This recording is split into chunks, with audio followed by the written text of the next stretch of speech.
llamo Gustavo Petro y soy su presidente.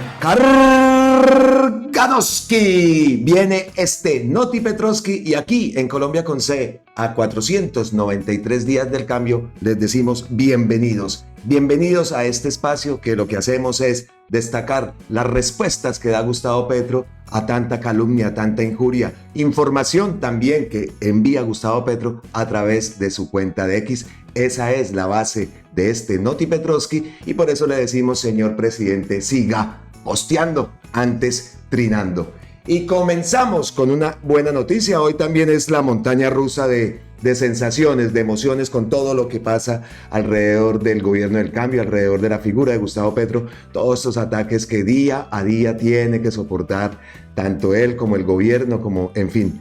Y que ataques que también nos afectan a nosotros también. ¿Cómo vamos a decir que no? Ataques que también nos duele a nosotros, que se tergiverse tanto, que salga tanta mentira en vez de salir las cosas positivas. Y bueno, pues aquí colocamos un granito de arena para combatir toda esa mala información. Y como lo digo, comenzamos con una muy buena noticia. Gustavo Petro siempre termina teniendo la razón. Y eso es lo que queremos destacar en este inicio, en esta intro del Noti Petrovski. El caso de los pasaportes. Increíble todo lo que se habló, todo lo que se dijo, todo lo que se atacó también al canciller. Bueno, ese es otro tema también que tenemos que tocar, que nos deja una duda que ahorita la vamos a sacar a la luz. Una duda que yo siempre he dicho, a mí las cosas con Daniel Coronel las cojo con pinzas, pero bueno, eso es ahora. ¿Qué ha pasado? Pues ha pasado lo siguiente. Vean lo que publica Gustavo Petro en su cuenta de X. La investigación penal debe comenzar desde el primer paso de la licitación de pasaportes. ¿Por qué lo dice? Porque El Espectador titula: este es el audio con que Zamora reconoce la cercanía de funcionario suyo con Thomas Gregg. Tanta vaina, tanta laraca, y vea, resultó ser cierto que tenía cercanía y todo esto que tanto se estaba hablando. No me voy a suscribir obviamente al Espectador. Ahora todos los medios toca suscribirse, toca pagar para poder leer una noticia impresionante, tanto en Colombia como aquí en España, en fin. Pero tenemos esto, dice, este es el audio con el que Zamora reconoce cercanía de funcionario suyo con Thomas Gregg. La saliente directora de Agencia de Defensa Jurídica, Marta Lucía Zamora, reconoció la cercanía de uno de sus funcionarios con el apoderado de Thomas Gregg y Sons. Los mencionados entregaron su versión. Dice aquí también que los agentes de la Procuraduría que este lunes 11 de diciembre realizaron una inspección a la sede de la Cancillería en Bogotá, la cual tenía como fin acceder a las actas e historial de los trámites y reuniones que se han realizado en torno a la fallida licitación de pasaportes entre el Estado y la firma Thomas Gregg y Sons. Revisaron los audios, videos y documentos que se expidieron tras la cita de conciliación que se realizó exactamente 18 días antes. Vamos a este otro portal, a Infobae, ¿qué más dice? Dice aquí: el 12 de diciembre se reveló un audio en el que la saliente directora de la Agencia Nacional de Defensa Jurídica del Estado, Marta Lucía Zamora, de una reunión en la que reconoce que advirtió que habría un vínculo entre César Méndez, director de Defensa Jurídica de la agencia, una funcionaria de la Cancillería experta en contratación, y Juan Pablo Estrada, representante de Thomas Gregg y Sons. De esa reunión, el 24 de noviembre, y de acuerdo con información de El Espectador, en el Ministerio de Relaciones Exteriores no había tenido información el presidente Gustavo Petro, que ha estado muy atento al proceso licitatorio para la elaboración de los pasaportes en Colombia. Se pronunció en su cuenta de X pidiendo una investigación penal. Aquí la tenemos, el post que había. En mi gobierno, bueno, la investigación penal debe comenzar desde el primer paso de la licitación de pasaportes. Eso es lo primero. Y lo segundo que dice es: en mi gobierno, las licitaciones no se manejan por el interés particular, ni se amañan pliegos para predeterminar ganadores. Y acá pues eso es lo que dice también este portal. Aquí tenemos lo que publica Gustavo Petro y dice acá, ¿qué dice el audio? En el audio que reveló El Espectador, Zamora confirma que el apoderado de Thomas Gregg y Sons, antes de darse la primera audiencia de conciliación, le reconoció que tenía un vínculo personal con Estrada desde hace varios años.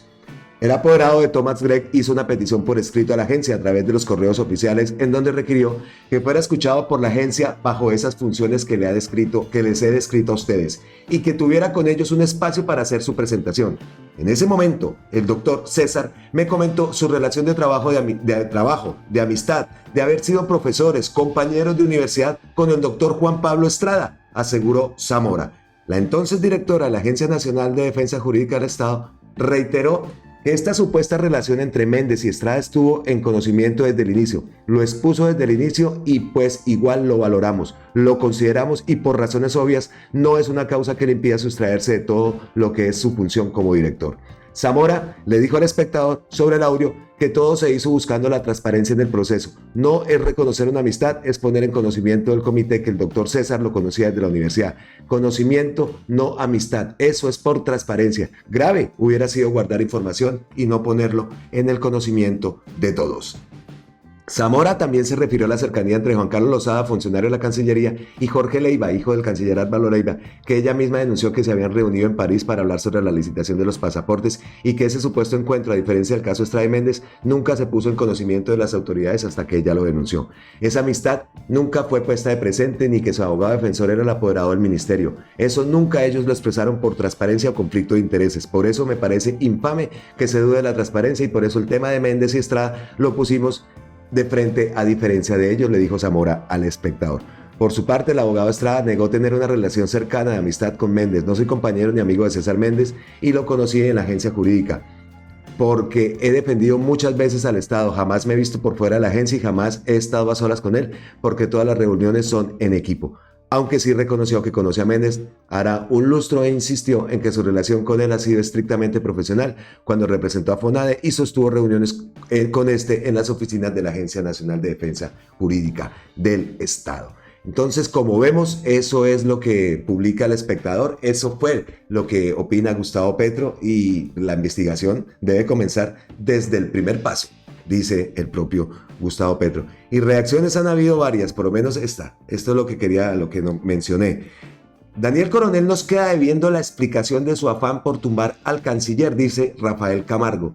Totalmente de acuerdo. Apoyé a Álvaro Leiva porque siempre desconfío de los tibios, son más peligrosos que los uribistas porque atacan por la espalda. Fuerte, un abrazo. Listo. Eso dice Rafael Camargo. Y acá Patricia, también Patolú, dice: uy, creo que más de uno aquí tiene que respirar profundo, aceptar con humildad que usted tenía la razón otra vez en tomar la decisión que tomó. Pero entonces vuelve la pregunta: ¿cuál sería el interés de Daniel Coronel de buscar tumbar al canciller Leiva? Ahí queda esa pregunta que muchas personas se están haciendo en X y en las redes sociales. Quedan varias preguntas respecto a esto entonces, ¿no? ¿Qué va a pasar con todo esto? Ya se sabe de antemano la posición del gobierno, nada de contraticos amarrados, que el amigo y que esto, no más de todo eso. Y así debería hacerse, se debería cortar por raíz cualquier medio vínculo que se vea, cualquier impedimento que tengan estas personas para dirigir estas instituciones, estas organizaciones, en fin. Eso es lo que queremos, que se corte de raíz, pero en todos los organismos estatales que están así, invadidos de casos de que la señora es una señora muy digna, muy pulcra. Claro que sí, eso aquí nadie lo va a poner en duda. Pero sí nos queda la duda es de Daniel Coronel, ¿cuál es la intención? Ayer vimos también en el Noti Petrovsky un titular que deja las cosas, no son claros, no son concisos y todo eso es intencionado, todo eso lleva a su intención de legitimar al gobierno, de crear un ataque, de crear una forma de que la gente también se siga atacando al gobierno. Unas veces dicen unas cosas positivas, otras veces en vez de decir las cosas positivas le meten su cizaña, que ayer lo vimos en un titular, y así es siempre. Por eso, y lo repito, y no sé si es la tercera vez que ya lo digo aquí en el video, las cosas de Coronel las cojo con pinzas, siempre las cogeré con pinzas, de Coronel, de Félix de Bedut, de todo ese grupito, San Pérez y todo eso que ya sabemos muy bien cómo es que actúan en muchas ocasiones. No vamos a desmerecer que Coronel es un buen periodista, pero en muchos casos, referente al gobierno y a Gustavo Petro, a la figura de Gustavo Petro, deja muchísimo que desear de su imparcialidad supuesta. Entonces, pues, primer punto, que era ese, dejamos ahí, queda claro entonces que esperamos que surjan las investigaciones y que, pues, que nada de contraticos amarrados y que el amigo y que yo le dije a él, pero es que estos me dijeron. Eso no queremos más. Entonces, primer punto, tema de pasaportes, lo dejamos al lado. Y vamos continuando aquí en Noti Petrovsky. Otra cosa que publica Gustavo Petro y ha estado muy activo el día de hoy, acabo de ver, y hay varios posts que está enviando en esta mañana. Veamos esto. Dice Gustavo Petro, ojo con estas campañas pagadas para desprestigiar una política pública democrática como denuncia Januari. Propongo encontrar los financiadores de estas falsedades. Y vean lo que publica Januari. Januari dice, vamos a ponerlo aquí. Januari dice, hola, hoy quiero empezar el día denunciando una estrategia basada en el rumor y el desprestigio que está teniendo lugar en redes sociales, Facebook, y cuyo objetivo es atacar al gobierno y al presidente. Quienes están detrás para variar no dan la cara. Abro hilo, por favor, compartan. Por favor, compartamos esta información que Januari se toma el tiempo de crearnos este hilo y mostrarlos que hasta el mismo Gustavo Petro la terminó citando. Lo primero que publica Januari es esto, dice, salvemos la salud, un verdadero gobierno del pueblo pelearía con las millones de enfermeras que hay en Colombia. ¿Ah? Petro le declara la guerra a las enfermeras y así, la guerra de Petro contra la salud. ¿Y qué más dice? Para empezar, esta estrategia se está desplegando a través de Facebook Ads, es decir, los anuncios de Facebook. Lo hacen por medio de encuestas en las cuales se maneja un mensaje espectacularizante y se promueven noticias falsas. Aquí algunos ejemplos. Y volvamos acá al post y efectivamente es una encuesta. On Facebook completa la encuesta. ¿Sí ven? Bueno, vamos. Acá dice, a ver, vamos a ver. Que no pase, peligro no pase, de la caña de azúcar pide atender crisis. Increíble, vea. Petro y Francia Márquez dejaron a las fuerzas militares en desorden. En Colombia no se salvan las fuerzas militares, el gobierno de Petro nos tiene en total desorden. Increíble. Esta ya la vimos. Y acá hay otra, Colombia inhumana. Ese es sí, salvemos la salud, Colombia inhumana. ¿Qué otra cuenta hay? Colombia sin miedo. Vean, mi trabajo se respeta. Esta dice, Petro gobierna como un cartel de drogas. Súmate si quieres que acabe la corrupción de Petro y sus amigos. Wow. Aquí más ejemplos. Únete contra Petro, fuera Petro. Fuerte, Dios salva a Colombia. ¿Crees que Petro respeta a Dios? ¿Crees que Colombia? Increíble. Ya por todos los puntos que están tocando. Salud, a la religión. Acá Resistencia Civil Colombia. ¿Quieres recibir más información de este tipo? Clique la imagen. ¿Quieren saber cuál es el negocio de Petro con Maduro? Petro quiere imponer personas sin preparación y experiencia para favorecer sus intereses. Petro quiere imponer un fiscal sin preparación y de izquierda. Hora de justicia es este portal. Gravísimo esto. Y aquí más ejemplos. La estrategia es masiva, desde diferentes cuentas y con diferentes mensajes para generar un falso consenso, una sensación general de desaprobación. El engaño es descarado y frontal. Petro, esto es paz y libertad. Salvemos la salud otra vez. Vean los nombres acá de las cuentas. Si Petro pelea con los que cuidan nuestra salud, ¿qué podemos esperar nosotros? Petro le declara la guerra a los médicos. César a las enfermeras, a los médicos. Como ya lo dije, esto ocurre por medio de publicidad en Facebook. Luego es posible averiguar hasta cierto punto quiénes están detrás de esto y lo cierto es que los financiadores se esconden detrás de páginas falsas. A continuación, ejemplos de esto. Qué gran trabajo el de Januari. Vea, dice acá lo mismo. Salvemos a la salud, salvemos la salud, pay for and from, salvemos la salud. Increíble. ¿Qué más tiene? Vea, los mismos acá. Hasta cierto punto se puede localizar información. Acá vemos unos números de teléfono. Todos con indicativos de Colombia. 57. Dios salva a Colombia. Todos son con indicativos de Colombia. Y es el mismo número. Es el mismo número.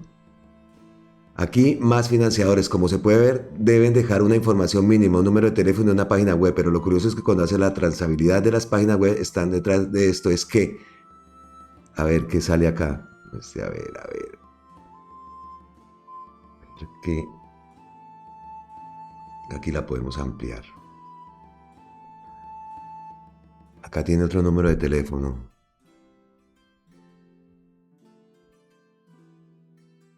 Acá vuelve el terminado en 33. En fin. Son páginas que no existen, son dominios que no han sido adquiridos y que están disponibles. Detrás de esto hay puro humo, gente que tira la piedra y esconde la mano. Ahí muestra otros ejemplos. Afortunadamente, las personas están apoyando al presidente y responden mayoritariamente en contra de estas campañas falsas de desprestigio. Aquí vemos respuestas, venga, la guardamos para ver la grandecita. Acá dice Iván Andrés Caicedo, que viva Petro, Dios bendiga a nuestro presidente. José Andrés Rincón, viva Petro, Dios primero, Dios bendiga a Petro, total. Varios mensajes de apoyo recibe nuestro presi.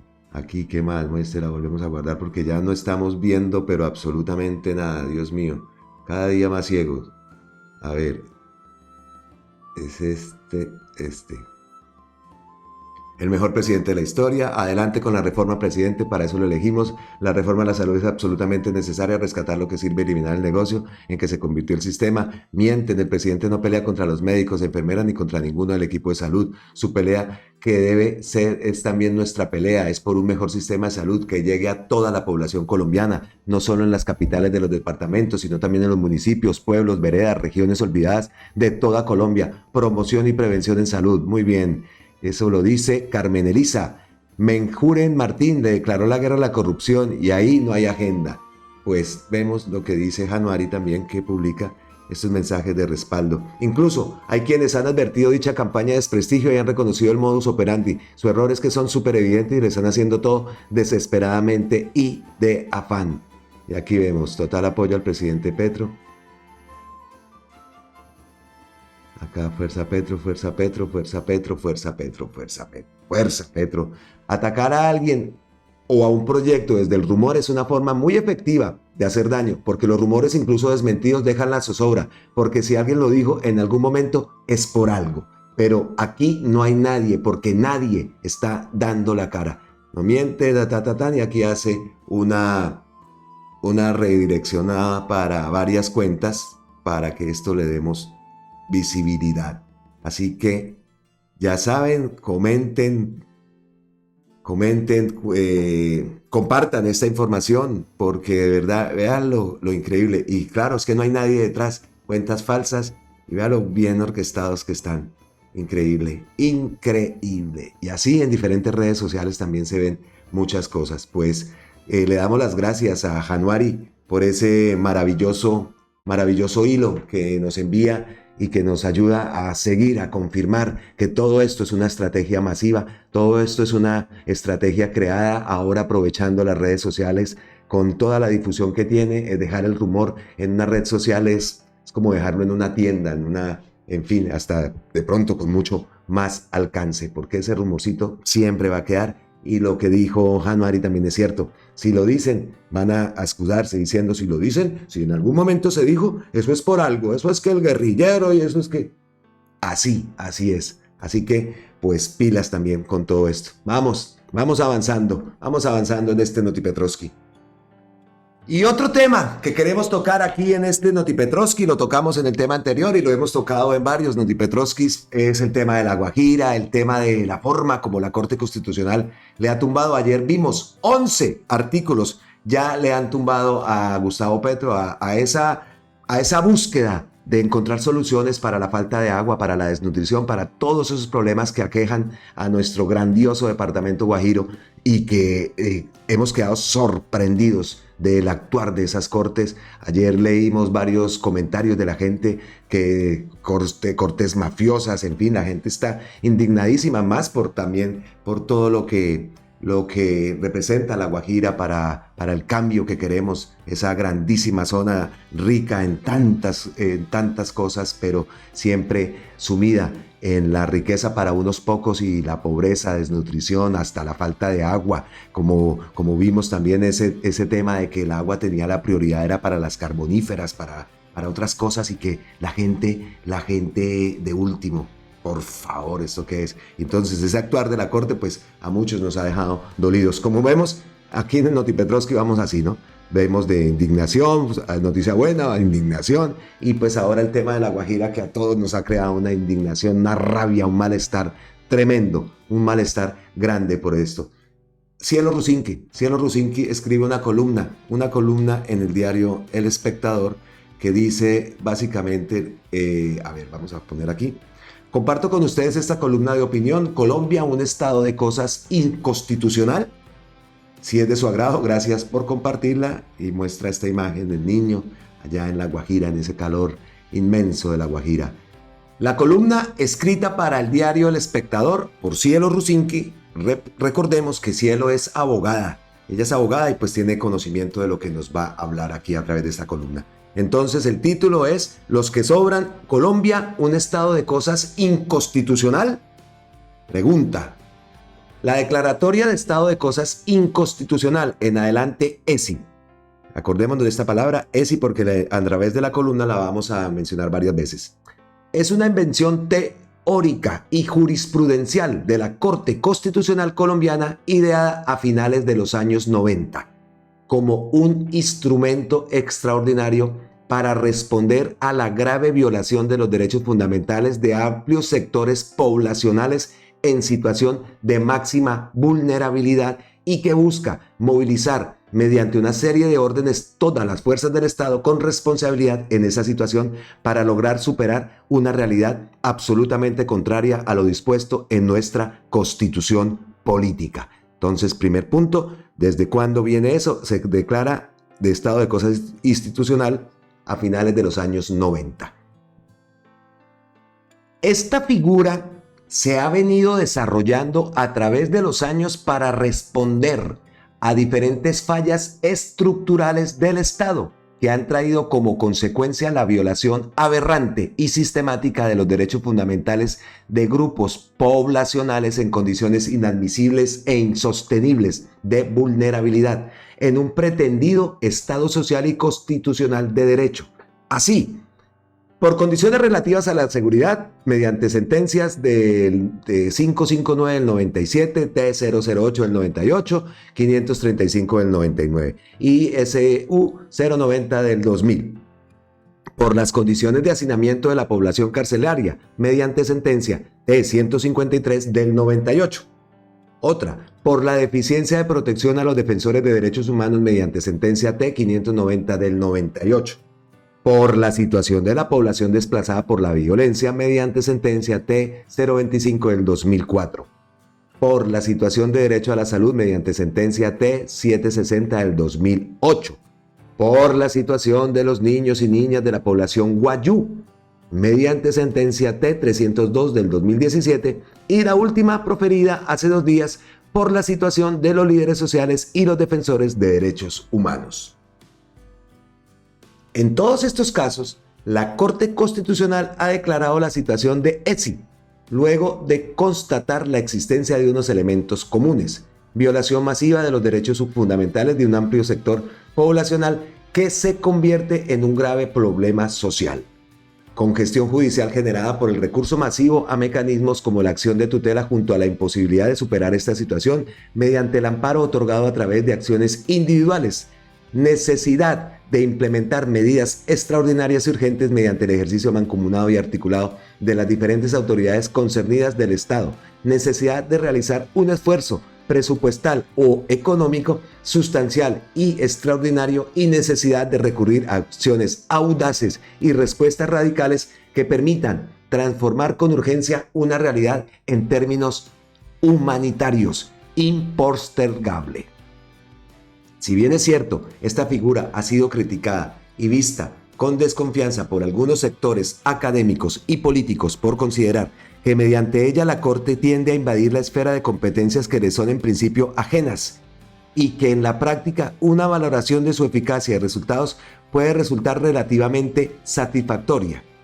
Lo cierto es que nadie podría desconocer que se trata de un instrumento jurídico, político, que permite generar una alarma social seguida de una serie de acciones y políticas públicas extraordinarias. que junto a un seguimiento, valoración permanente por parte de la Corte, se traduce en avances significativos hacia la consecución de los fines por dicho instrumento establecidos. Se trata entonces, por una parte, de una expresión de las posibilidades que brinda la colaboración armoniosa entre las ramas del poder público para que nuestro Estado social de derecho logre sus fines, y por otra parte, de la voluntad de una Corte que, tradicionalmente comprometida con la garantía material de los derechos fundamentales establecidos en la Constitución Política y en los tratados y convenios internacionales ratificados por Colombia, conmina a las otras ramas del poder público y en especial a la rama ejecutiva a salir del estado de inercia y adormecimiento que deja fenecer los derechos fundamentales de los más vulnerables en los laberintos de la burocracia, los formalismos, los tecnicismos y todos los obstáculos que imposibilitan a millones de personas en mayor estado de indefensión disfrutar de esas mínimas condiciones de dignidad humana que le fueron prometidas hace más de 30 años con la proclamación de nuestra Constitución Política. No obstante, la orientación de la Corte Constitucional al decidir después de 3 meses la inexequibilidad de la emergencia ecológica, social y ambiental en La Guajira, decretada el pasado 2 de julio del 2023 por el Gobierno Nacional para dar respuesta a la grave crisis que después de 7 años de declaratoria del ESI se sigue presentando con los niños y niñas de la población guayú, así como la declaratoria de inexequibilidad a cuentagotas de los decretos allí proferidos después de casi 6 meses, deja una sensación de frustración y marca un irónico precedente en cuanto al fondo y la forma. En primer lugar, llama la atención la línea argumentativa mayoritaria de la Corte, a pesar de considerar que el decreto 1085 del 2023 cumplió tanto como los requisitos formales como los materiales para su declaratoria. Es decir, logró demostrar la existencia de hechos sobrevinientes a la sentencia T-302 del 2017 que declaró el EDI y que amenazan de forma grave e inminente el orden económico, social o ecológico en La Guajira, y que por tanto serían habilitantes para la declaratoria del estado de emergencia. La Corte optó por declarar la inexequibilidad total al decreto, pero con efectos diferidos por el término de 1 año, respecto de la amenaza de agravamiento de la crisis humanitaria por la menor disponibilidad de agua, por no encontrar satisfecho el juicio de suficiencia. En segundo lugar, llama la atención que se trató de una decisión muy dividida al interior de la sala, pues la misma contó con los salvamentos de voto de los magistrados Natalia Ángel, Cristina Pardo y Juan Carlos Cortés, y con 3 aclaraciones de voto de los magistrados Jorge Enrique Ibáñez, Paola Meneses y Alejandro Linares. Los salvamentos de voto se orientaron a demostrar la inconveniencia de declarar la inexequibilidad con efectos diferidos y la viabilidad de haber decretado en su lugar la exequibilidad condicionada para poder enfrentar a corto plazo el agravamiento de la crisis mediante medidas urgentes e inmediatas, declarando la inexequibilidad parcial de lo concerniente a medidas estructurales y de largo plazo que no podían desarrollarse y por lo mismo no podían justificarse como necesarias o justificables en el marco de la emergencia. Para terminar, la previsible declaratoria de inexequibilidad de los diferentes decretos proferidos en el marco de la declaratoria de emergencia en el contexto aquí señalado, después de casi 6 meses de haber sido expedidos mediante comunicados de prensa en los que se anuncian en ocasiones efectos retroactivos, junto a la ambigüedad de la declaratoria de la inexequibilidad de la emergencia con efectos dirigidos, envía un mensaje confuso y crea una lamentable situación de incertidumbre jurídica con graves repercusiones para la población objeto de protección, así como envía un mensaje contrario al pretendido seguramente por la Corte en cuanto a falta de disposición para lograr la deseada colaboración armoniosa entre las ramas del poder público, que sobre la base de formalismos encuentran todos los pretextos para pasarse entre una y otra la pelota de responsabilidades y seguir postergando la posibilidad de tomar medidas estructurales inmediatas que permitan superar definitivamente el estado de cosas inconstitucional que en diferentes materias enfrenta Colombia. ¿Podrá la Corte Constitucional retomar una senda jurisprudencial más garantista que formalista?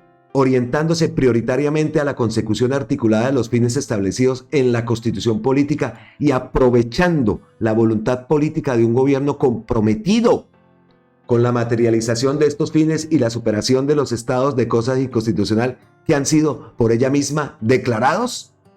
¿Será que sí podrá la Corte? Ahí termina, así terminamos con el artículo de la doctora Cielo Rusinque, una gran columna que nos explica pues la parte, ¿no? Que muchos formalismos, pero lo fundamental, la raíz de todo esto, que es lo que la Corte debería ver, era la voluntad del gobierno y esa población, por Dios, esa población que está desatendida desde hace cuántos años, desde hace cuántas décadas, porque eso no es de hace años, eso es de décadas ya. Y vea. Los mismos abogados, hemos visto a Rodrigo Umprimni también, él es de jurista de justicia, que también ha dicho que ¿qué pasa? Corte? ¿Qué pasa? Corte. Así que otro temita más que tocamos acá en Noti Petrovsky, que no es nada, para nada menos importante, y por eso pues traemos acá la columna de Cielo que nos abre los ojos y nos deja esa pregunta. ¿Será que la Corte sí? ¿O será que la Corte no? Y nos deja otra pregunta.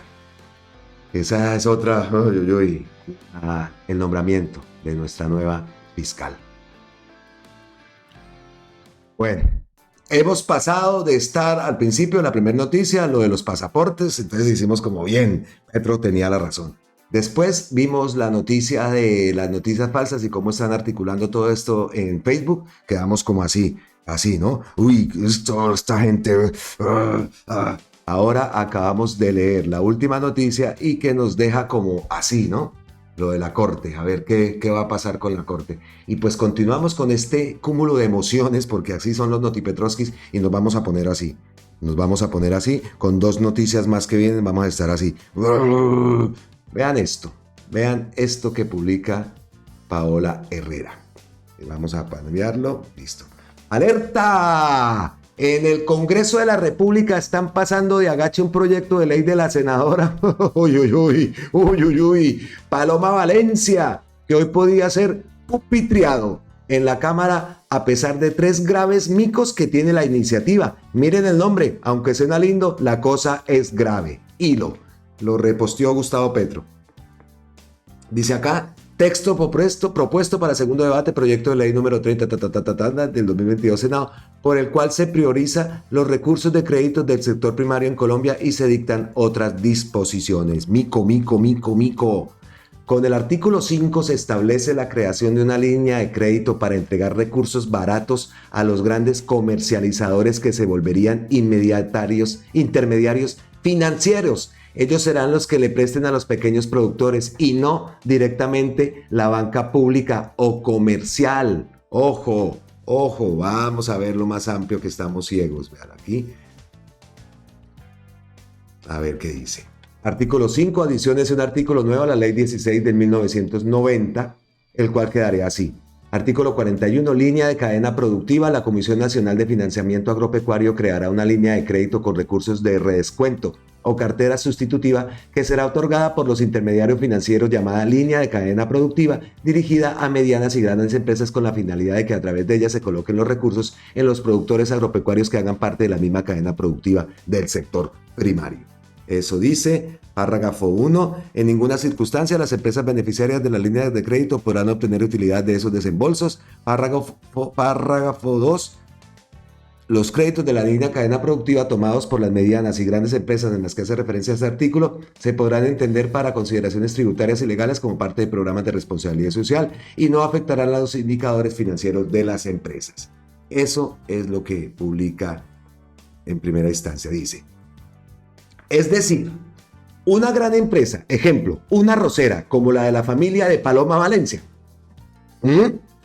será la que recibirá los recursos de una línea de crédito público para prestarle a los pequeños a la tasa que quiera y sin vigilancia, porque al no ser un banco, la superfinanciera no podrá actuar.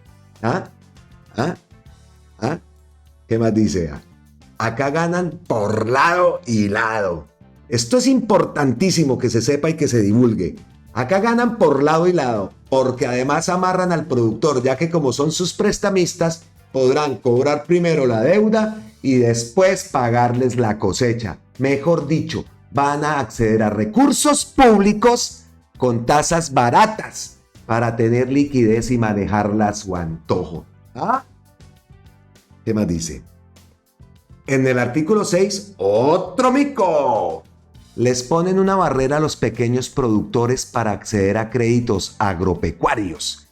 Miren los parágrafos con estas nuevas condiciones que hoy no existen y que cierran las puertas al financiamiento de este sector. Vamos a ampliarlo. A ver,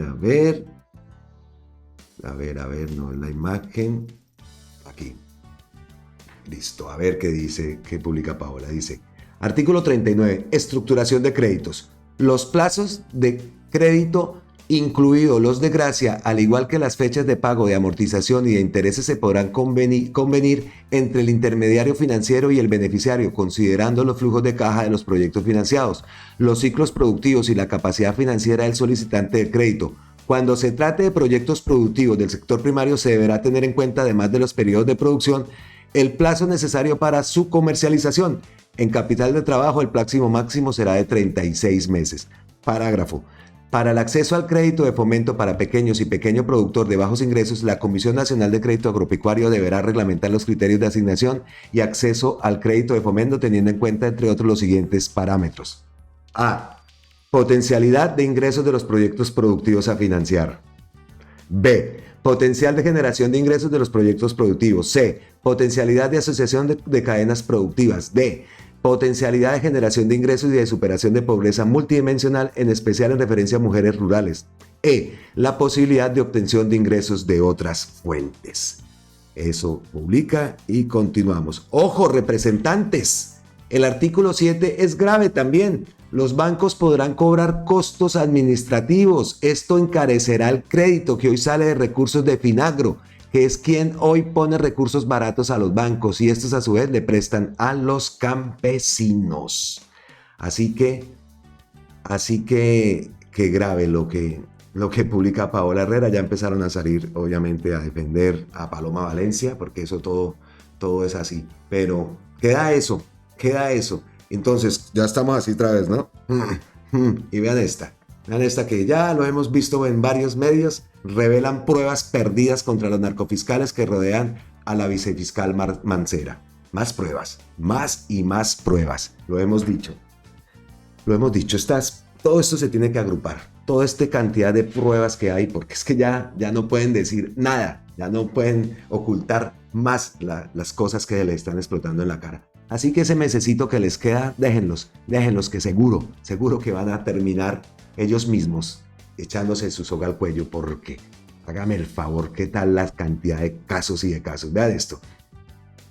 Edison Bolaños, director de la revista Raya, responde, dice, revelan una investigación sobre las supuestas pruebas en el proceso contra Iván Aguirre y Ana Victoria Nieto, los llamados narcofiscales, amigos y excompañeros de la vicefiscal Marta Mancera. Dicha investigación la sacó a la luz, como ya lo sabemos, la gran revista Raya.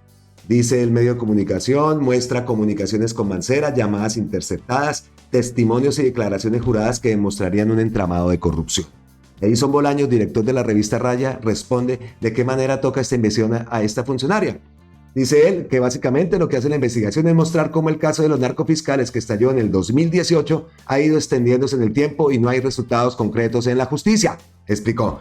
Reveló que este caso está estancado en la Fiscalía General de la Nación, el cual pasó de Cali a Bogotá a manos del fiscal Álvaro Betancourt, que ustedes recordarán es el fiscal delegado ante el Tribunal del Distrito Judicial de Bogotá y quien fue destituido por corrupción alrededor del caso de Odebrecht. En manos del fiscal Betancourt es que se pierde una docena de pruebas de los llamados narcofiscales que están siendo investigados por diferentes delitos: soborno en actuación penal, constreñimiento ilegal, cohecho y prevaricato por omisión, dijo.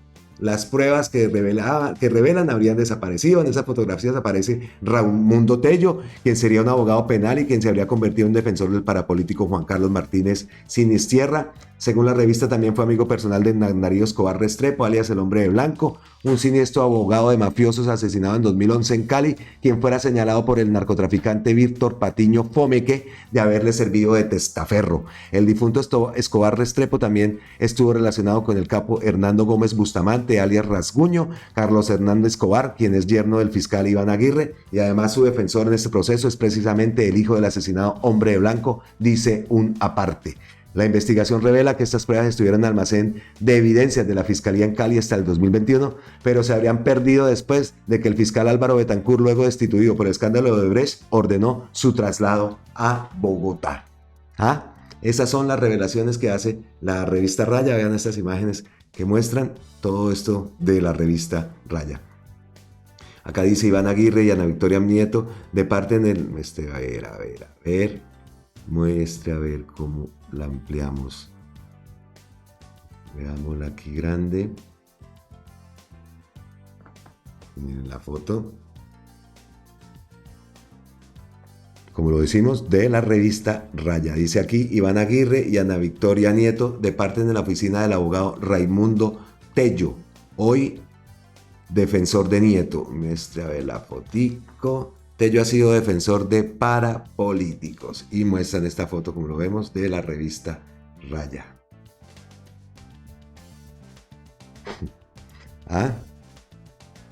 Iván Aguirre, Ana Victoria y la hoy vicefiscal Marta Mancera en un paseo. Ahí están las pruebas, que todo esto lo publica la revista Raya. Dice acá también otra de las pruebas que estaría desaparecida es un audio de la entrevista aportado por el intendente de la policía Jorge Eliezer Lozano Lenis, quien trabaja como investigador del fiscal Aguirre. Lozano sería un antiguo suboficial que en aquella época sostenía contacto con Rengifo, supuestamente para que informara sobre los movimientos de la fiscalía en las investigaciones en su contra. De acuerdo con el relato de Rengifo, su captura obedeció a una entrega pactada con el intendente Lozano, quien está prófugo de la justicia desde el 21 de febrero de 2021, cuando salió del país con destino a los Estados Unidos, más exactamente a Miami. En fin, pruebas y siguen apareciendo pruebas y les queda un mes larguito donde seguro que van a seguir apareciendo más y más pruebas que comprometen seriamente y que esperamos todos que todas estas pruebas sean tenidas en cuenta y que haya una investigación, por lo menos, ¿no? Por lo menos tiene que haberlo. Esperamos que investigación y que también haya justicia y que los culpables pues paguen. ¿Qué tal esta grosería? Esta grosería. Mira la imagen, perfecta. Esa imagen es perfecta. Así que entonces vamos cambiando, ¿no? Vamos ya otra vez así. Otra vez estamos... Qué rabia da todo esto. Qué rabia da. Pero bueno, un mesecito que nos queda. Un mesecito que queda.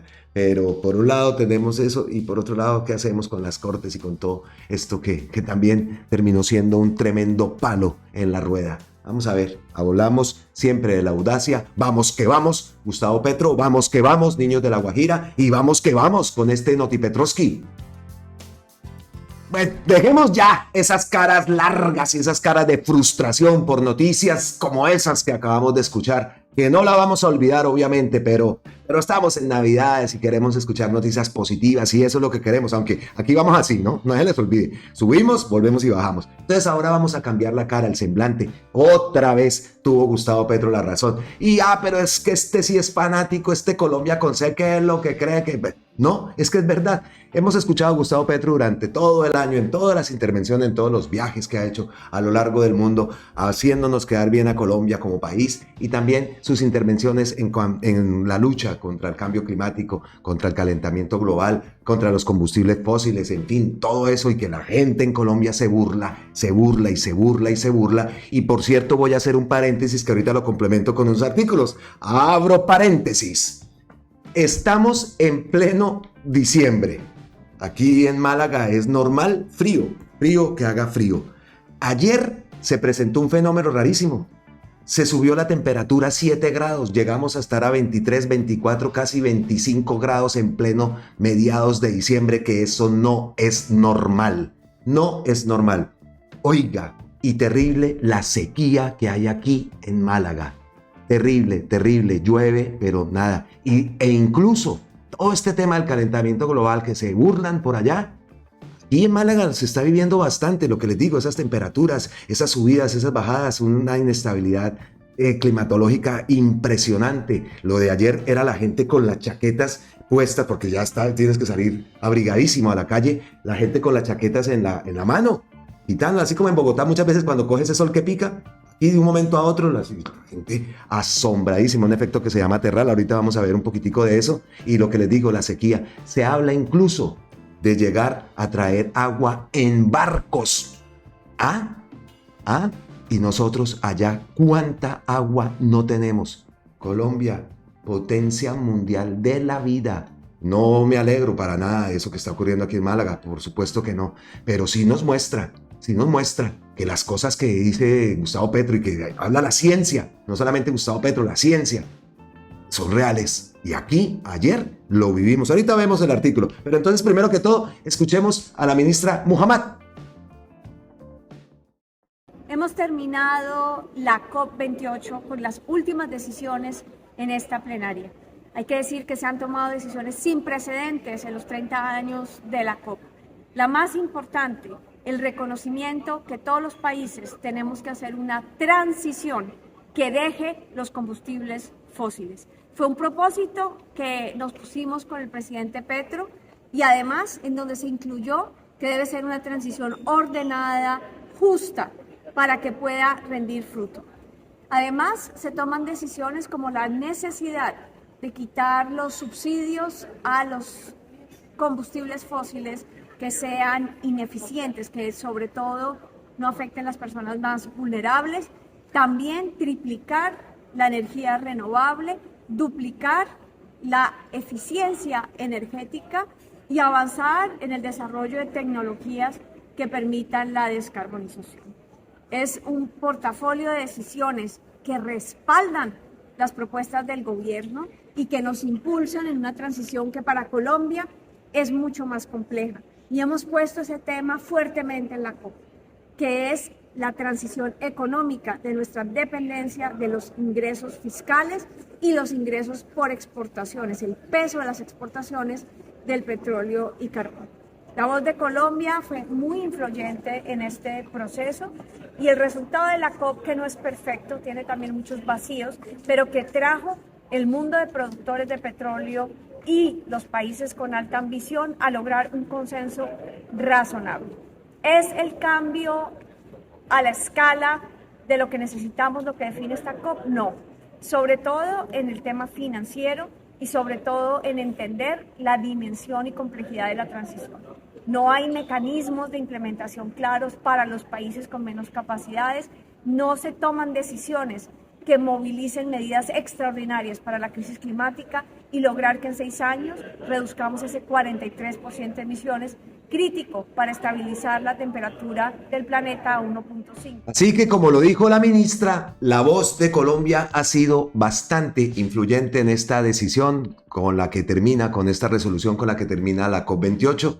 Veamos aquí, el espectador dice que finaliza la COP28, por primera vez se acuerda alejarse de los combustibles fósiles. La cumbre climática llega a su fin este miércoles en Dubái, aunque el acuerdo muestra ciertos avances como la necesidad de salir de los combustibles fósiles para hacerle frente a la crisis climática. En otros aspectos se considera insuficiente para lograr las metas del Acuerdo de París. Escuchamos a la propia ministra que todavía hay muchas cosas por hacer, sobre todo con los países pues más pobres, más pequeños. Bueno, al principio de esta sección, llamémoslo así, la sección de la COP28 y de todo esto del cambio climático, hablé de lo que ocurrió ayer aquí en Málaga, que no es normal, y nos remitimos a un diario malagueño, el diario El Sur, es un diario de aquí de España, y dice acá: el terral de Málaga pulveriza el récord histórico de temperatura en España en un mes de diciembre. La combinación del poniente con una masa de aire cálido ha dejado pequeña la anterior máxima absoluta de la provincia, que se vio hace justo. Ya les tendré que hacer un recorrido por Málaga, les había dicho, les lo he prometido, los tengo para la época más, que lleguemos más al 24 de diciembre para mostrarles las lucecitas y lo linda que es Málaga. Entonces dice aquí un pedacito, vamos a leer. Lo de superar récords históricos de temperatura en Málaga ya casi no es noticia, con el calentamiento global como escenario permanente, pero es que la marca que se ha batido este martes merece un titular por muchas razones. Y la primera es que si lo normal en términos meteorológicos es que un récord se supere por unas pocas décimas, cada vez en este caso lo ha hecho por casi 5 grados, concretamente 4.8. Yo hablaba de 7 grados, pero exactamente es que de verdad. Además, según informa AEMET, se trata del dato más alto en la España peninsular desde que hay registros. Hace justo 25 años, el 12 de diciembre del 98, el termómetro del aeropuerto recogió que era el máximo hasta la fecha, 24.6 grados. Pues bien, de acuerdo a los datos del Centro Meteorológico de Málaga, a las 3:50 horas de este 12 de diciembre ha llegado a los 29 grados. Hágame el favor. 29 grados, casi 30 grados, temperaturas de verano, en pleno diciembre. Por lo que hay una nueva efeméride meteorológica a la espera de la confirmación oficial de ACMET. De hecho, a las 2:20 en la sede de la agencia de la capital, en el cónsul y por tanto en plena zona del Guadalhorce, una zona aquí céntrica de Málaga, se ha llegado a los 29.9 grados, rozando la marca psicológica de los 30 grados. Y acá dice, hoy está haciendo frío. Ahí está haciendo frío, Fer, quitamos esta publi. Dice, pero mucho cuidado con confiarse con los catarros, ya que este miércoles habrá una bajada drástica de los termómetros en toda la provincia por la llegada de un frente con una masa de aire mucho más fría. El descenso será, según Jesús Riesgo, de unos 7 grados menos a nivel general, aunque se notará más donde este martes haya entrado el terral. En la capital y el litoral las máximas rondarán entonces los 20 grados, que seguirán siendo un poco por encima de lo normal. Estamos a 18 grados en este momento, que seguirán un poco por encima de lo normal, pero no como hoy. El miércoles puede llover débilmente en zonas del interior, pero no en la costa, salvo de manera muy puntual. Así que, terrible, terrible. ¿Vieron las imágenes? ¿Vieron la gente en la playa? La gente como si fuera prácticamente verano. Y la otra noticia que traigo aquí a colación de Málaga, que tiene que ver con todo esto del cambio climático y que tiene que ver con el calentamiento global, dice, Málaga ya planteó en otras 2 ocasiones traer agua en barco, los precedentes que hay en España. El gerente de Masa, José Luis Rodríguez, ya jubilado, rememora los planteamientos de las sequías del 95 y del 2005, Barcelona, Cádiz, Ceuta, Vizcaya, Benidorm o La Palma, entre los lugares que han recibido barcos tanque. ¿Ah? A ese punto hemos llegado.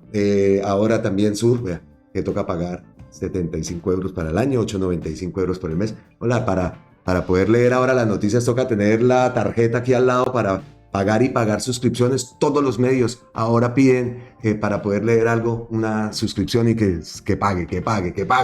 Bueno, eso quería traer como una parte de paréntesis, confirmando todo lo que se anunció en la COP28, confirmando que todo esto del calentamiento global, que mucha gente por allá lo niega, aquí lo estamos viviendo. ¿Y qué tal eso? Traer agua en barcos. Eso va a ser lo último. Ya no van a traer entonces petróleo, se va a traer ese agua. ¿Ah? Increíble. Bueno, noticias positivas, que esta parte me encanta en Notipetrovsky. Vamos subiendo y vamos alegrando un poquito. Aunque esa noticia del calentamiento global nos deja preocupados. Volvemos a Colombia. Gobierno del Cambio completa 1.430.000 hectáreas de tierra formalizadas para las familias campesinas, indígenas y afro. Una noticia que publica la página de la presidencia. Familias campesinas, indígenas y afro del territorio nacional han recibido hasta la fecha 1.430.000 hectáreas de tierra a través de la Agencia Nacional de Tierras ANT, lo que fortalece la reforma agraria y contribuye al cumplimiento del punto del Acuerdo de Paz de 2016 con las FARC.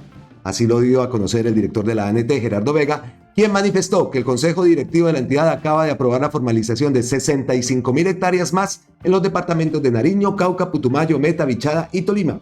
Se han aprobado la formalización de 65.000 hectáreas más para comunidades indígenas. Son 65.000 hectáreas más para completar 1.430.000 hectáreas de tierra formalizadas a nivel nacional. Aspiramos en el que el resto del año logremos formalizar más tierras de cerca de 300.000 hectáreas más. Así que la reforma agraria sigue, continúa y se continúa también con el cumplimiento de por lo menos el primer punto del acuerdo de paz con las FARC. Y hablando de FARC, MS, el Estado Central de las FARC, el Estado Mayor Central de la FARC, se compromete a no secuestrar más. Ojo. El 9 de enero del 2024, según lo acordado en la Mesa de Diálogos de Paz, se dará inicio en Bogotá el tercer ciclo de conversaciones entre el Gobierno Nacional, el Grupo Armado Ilegal, Estado Mayor Central de las FARC. Así lo anunció este martes la mesa mediante un comunicado a la opinión pública al concluir el segundo ciclo de conversaciones que tuvo lugar en la ciudad de Popayán entre el 2 y el 11 de diciembre. En el tercer ciclo, las partes dialogarán sobre los lineamientos para la transformación de territorios y la superación de la dependencia de economías ilícitas, que incluye la situación en el Cañón del Micay, en el Cauca. Indican que también van a discutir la situación socioambiental de la Amazonía en los departamentos del Guaviare, Caquetá y Putumayo. En el comunicado se enumeran 7 puntos de acuerdo. Uno de ellos se refiere al compromiso del EMC-FARC de poner fin al secuestro con fines económicos. Esperamos que cumplan. La Mesa de Diálogos de Paz registra la decisión del Estado Mayor Central de abandonar la práctica de retención con fines económicos del secuestro, dice el documento. El gobierno agradeció el apoyo como facilitador del representante especial del secretario general de las Naciones Unidas en Colombia y de la misión de apoyo al proceso de paz de la Organización de los Estados Americanos, MAP-OEA. También se destaca el acompañamiento de la Conferencia Episcopal de Colombia, el Consejo Mundial de Iglesias, así como la participación de los representantes de los países garantes Noruega, Suiza, Venezuela e Irlanda. Al final del comunicado aparecen los nombres de los coordinadores y jefes de las delegaciones por parte del Gobierno Nacional, Camilo González Pozo, y del EMC-FARC, Leopoldo Durán. Así que una noticia buena y que esperamos que cumplan. Y por el otro lado también esperamos que el ELN, un anuncio, también tiene que hacerse un anuncio similar. No más secuestros en Colombia, personas tienen que ser liberadas. Y vemos esta imagen. Más de las noticias positivas. Dice acá, ojo con esto, vea. Autoridades de Colombia y de 42 países de África, América, Asia y Europa incautaron 195 toneladas de polvo blanco en 45 días de operaciones conjuntas.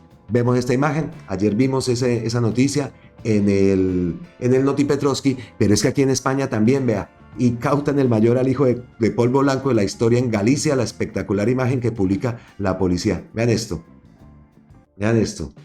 Y sí, de Sudamérica, de Colombia, venía.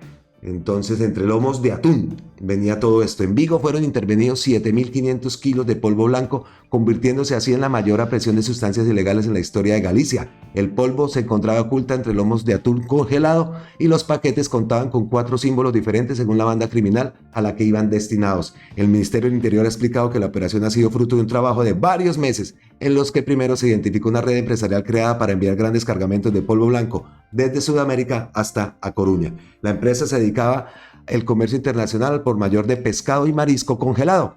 Vigilen sus gambas estas navidades, dicen ahí, pero también a otros tipos de negocios como la construcción o la compra de ventas de fincas. Así que, entonces no sabemos si está relacionada esta operación con lo que anuncia la página de presidencia del gobierno, pero puede ser que sí. Pero esto también sucedió aquí en España.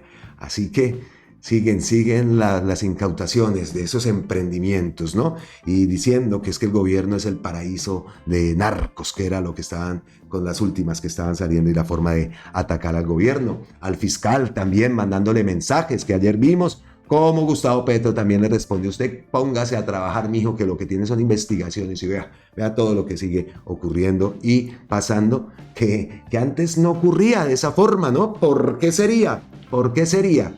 Precisamente ayer hablábamos de todos esos temas con un muchacho de Uruguay, se llama Martín, que le mando un saludo también a Martín, hablando del tema de Colombia y todo esto que está ocurriendo.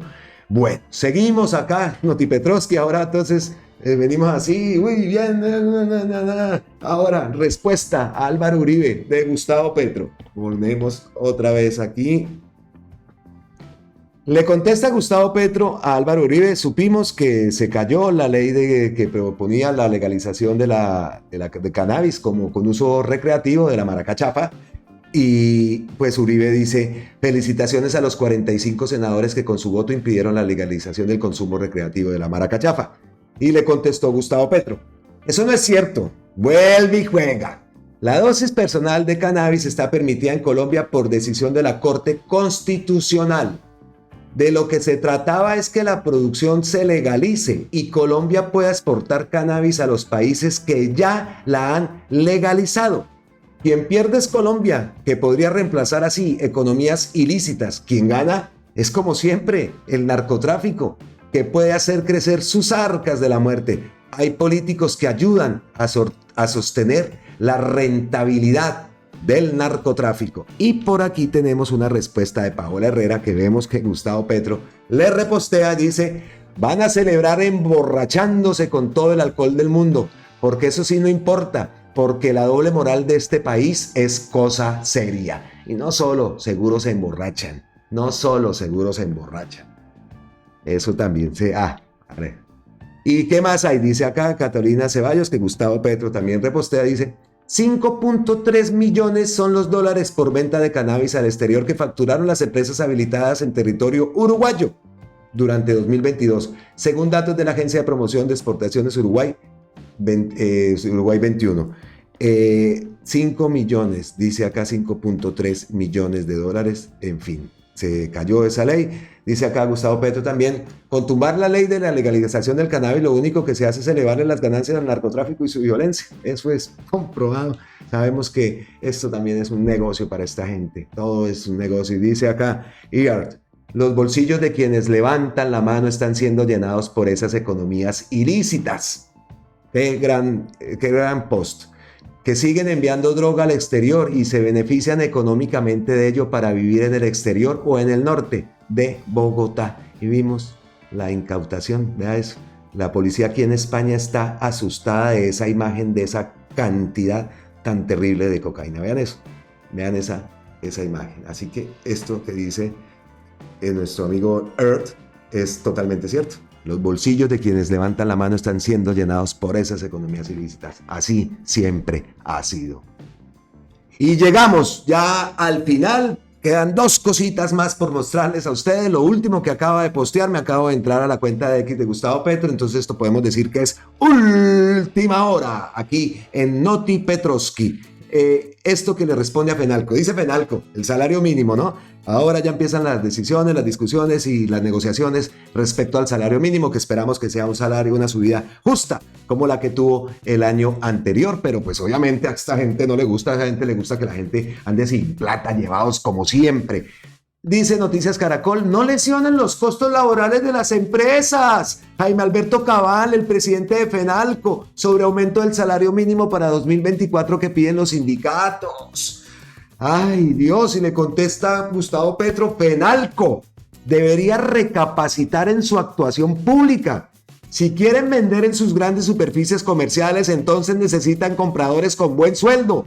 Al buscar esclavizar la fuerza de trabajo del país, Fenalco estaría construyendo la ruina de sus propios afiliados. Lo que más les interesa a un comerciante es que la gente tenga capacidad de pago y eso se llama buenos salarios. ¿Por qué no lo entienden? ¿Por qué no lo entienden? Todo tiene que ser un impedimento. Qué vaina, pues que vamos a ver en cuánto queda ese salario.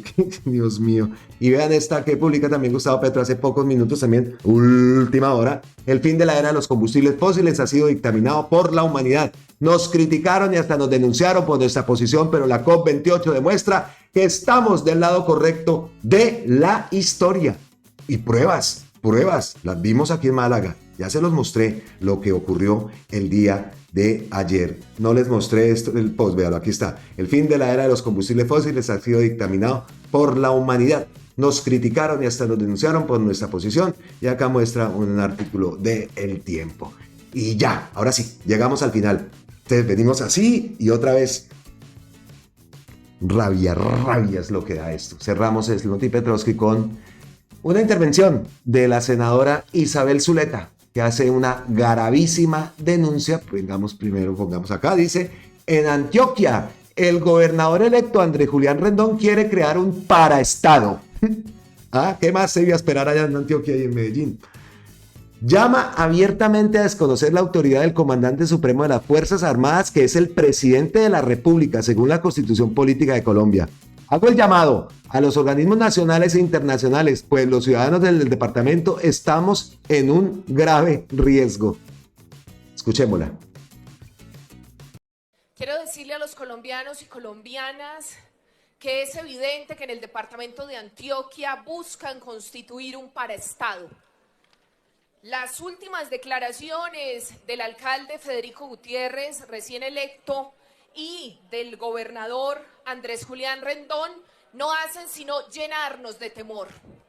Hoy sus declaraciones, y hay que decirle al país, y este es un llamado a los organismos nacionales e internacionales para que busquen protegernos a los antioqueños y antioqueñas. Están ellos llamando a desobedecer la autoridad y la constitución política de Colombia. Y ese llamado a esa desobediencia es un riesgo para la ciudadanía. El señor Andrés Julián Rendón ha dicho de manera expresa que como gobernador de Antioquia lo que va a hacer es apelar al valor de los soldados y policías acantonados en el departamento.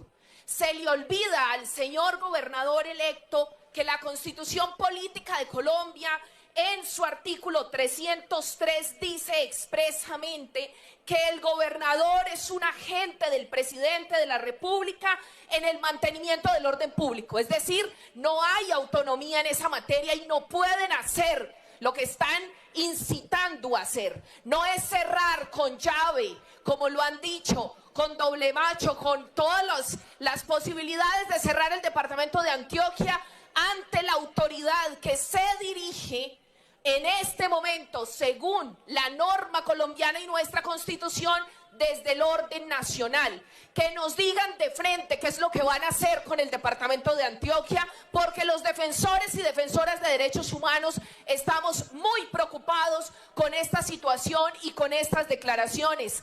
El señor Federico Gutiérrez y también el gobernador del departamento además han dicho que no solo desconocen la Constitución en materia de seguridad, sino que desconocen a las Cortes. No les gustan los pronunciamientos de las Cortes, no les gusta lo que ha dicho la Honorable Corte Constitucional en la materia, pero entonces ahora también salen a criticar un decreto que es necesario que el país sepa.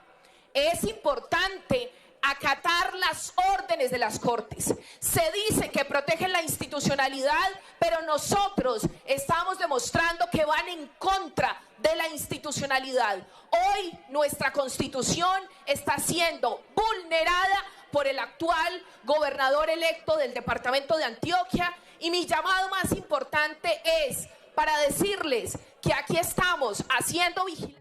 Con esas gravísimas denuncias que hace la senadora Isa Zuleta, llegamos al final de este Notipetrovsky. De comentario de esa denuncia que hace, se veía venir, se sabe que esto va a ser así, que va a ser una constante, ese tira y afloje entre varias alcaldías del país. Por allá en Bucaramanga y en Santander tenemos lo mismo, un gobernadorcito y el alcalde que también ya estaban creando comandos para inspeccionar los parques y no sé qué, la limpieza. Eso sí, hay mucha inseguridad en Bucaramanga, pero la forma no es esa que denunciamos en videos anteriores. Y por el otro lado, con Antioquia, con Medellín, todo esto se sabe. Falta también allá arriba Barranquilla, Char y todos estos en contra de todo lo que proponga Gustavo Petro, en todo lo que proponga el gobierno central. Pero el gobierno central se tiene que imponer porque tiene que estar articulado todos los planes que hay para el país en términos de paz total, en términos de ese decreto que tumbó Gustavo Petro, que ordenaba a la Corte que se tumbaba con todo lo de la dosis mínima, que son los alcaldes y los gobernadores los que tienen que legislar todo esto, los espacios, en fin, todo este tema. Obviamente van a ir en contravía de lo que proponga el gobierno. Eso se sabe, eso se veía venir. Pero una cosa, el gobierno, Gustavo Petro es el jefe máximo de las fuerzas militares. Eso no se puede olvidar y no se pueden pasar por encima a la Constitución. Y respecto a esto, vimos ayer también una imagen que se presentó. Esta imagen, la reunión con los gobernadores. Aquí vemos, qué personajes vemos por aquí. Ya, aquí están. Bueno, ayer hubo una reunión de Gustavo Petro con los gobernadores electos de todo el país. Dice acá, completo la reunión con todos los gobernadores electos del país. En fin, entonces esa es la imagen que queríamos también mostrar. Y cerramos aquí, ya, este Notipetrovsky. Deseándoles que tengan un feliz resto de día, que tengan un feliz resto de semana muy lindo, que las pasen bien, que la pasen en familia en esta época de Navidad, deseando también que tengan unas felices fiestas, que sean unas fiestas acogedoras, que aprovechemos este espacio para reflexionar, para estar en familia. Los que pueden y tienen la posibilidad de estar juntos, no desaprovechen esos momentos, que esos momentos valen millones, millones, millones, millones, y no de pesos, millones de bendiciones, vale todo eso. Les deseo entonces un resto de día, un resto de semana. Nos veremos en un próximo Noti Petroski, en un próximo video, en una próxima transmisión, en fin, aquí en Colombia con C de cambio. Los invito a suscribirse en este canal, que ya lo saben, aquí queremos y estamos convencidos de que otra Colombia es posible y no vamos a dejar de aportar nuestro granito de arena, por lo menos con información, y ya más adelante tendremos muchos más planes porque queremos y somos parte de ese cambio. Y así como somos parte del cambio, queremos ser parte de todos ustedes porque ustedes ya son parte nuestra. Muchas, muchas gracias por su apoyo y entonces abrazotes ancestrales desde la distancia. Como siempre, gracias, gracias, gracias, gracias. Miles, miles, miles de bendiciones eternas, infinitas, totales para todos ustedes. Nos vemos en la próxima. Un abrazo. ¡Felices fiestas!